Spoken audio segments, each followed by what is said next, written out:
first of all, I'd like to say this is not a situation any of us would choose.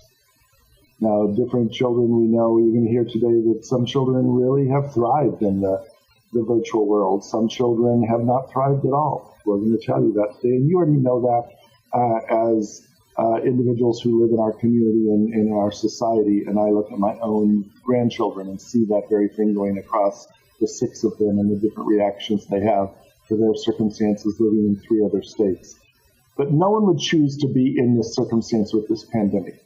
And for the last 6 months, the MCPS staff has worked tirelessly to respond to the crisis in the spring and then to develop summer opportunities for students across thousands and thousands of families. Students took advantage of this, and then to be able to reopen on August 31st in a virtual platform, knowing that our goal is, when the health metrics allow for it, to be able to build a plan out so that we can begin to bring students and adults back into our facilities.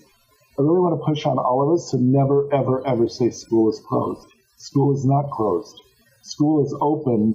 Facilities have been closed. And now they too are starting to open in limited ways with adults in them to keep the operation of the school system going. Small numbers of adults in school systems. I mean, I'm in my office most every day, frankly, but today there are more people in this building. Very small number, and we're all following the rules with masks and physical distancing and all of those things.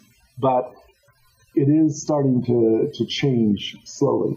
And so on August 31st, about 160,000 K through 12 students entered schools. A couple of thousand of pre-K students entered schools, and we've had almost 2 weeks of school now as of tomorrow. The plan is not perfect. The circumstances are not perfect. The delivery of all of these things are not perfect. Is it profoundly better than it was last spring? Absolutely.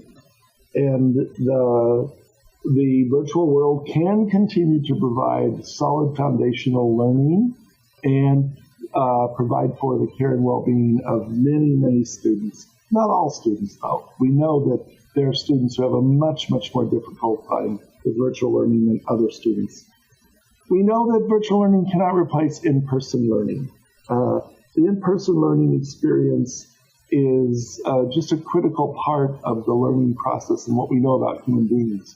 And so we're using virtual learning to bridge the gap as we go through this circumstance that we're in now as a society. After multiple requests from superintendents across Maryland about the return to in-person metrics, they were provided last week. These metrics to return in-person instruction will give a framework for a transition to our traditional brick-and-mortar experience.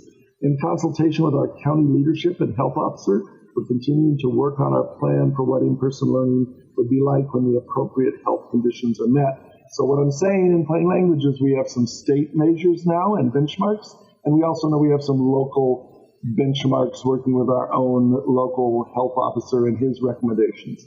And we also have our county government, and we have the CDC. All of those are factored in. So principals have been working diligently to ensure students and staff have the resources needed to successfully start the new year. It's my great honor to welcome 12 new principals to Area 1, the highest of any area this year. And as I do my work with them, they've expressed tremendous gratitude for all the support from the directors, consulting principals, and their cluster colleagues. Between pre-service week and the first week of school, I've observed many of our new principals building relationships with the community partners and community members, parents, as well as their staff, with a strong emphasis on creating an optimal learning environment for students. It was also exciting last week to get into classrooms and to see students focused on learning, interfacing with their teachers, and interacting with each other. And if I had one word to summarize what I saw over the past couple weeks, that word is resilience. I think all of us acknowledge that it's not a perfect situation, but our teachers and our students and families and our our school leaders, they are resilient. They've operated in a spirit of excellence to provide what's needed for our students and what's needed for our teachers.